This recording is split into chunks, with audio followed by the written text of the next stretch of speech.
در پی یک تغییرات در ساختار وزارت امور داخلی تاجیکستان 26 نفر به مقام‌های بلند تعیین شدند، از جمله شاهرخ سعیدزاده پسر عبدالفتاح غایب رئیس خدمات گمرک و رستم داستیوف پسر عبدالمجید داستیوف سفیر سابق کشور در روسیه در ساختارهای وزارت امور داخلی صاحب منصب گردیدند.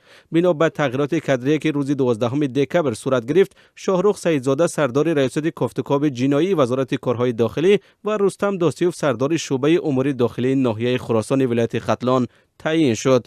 درباره رستم داستیوف اطلاعی کافی در دست نیست، از جمله معلوم نیست او کار را کی آغاز کرده است.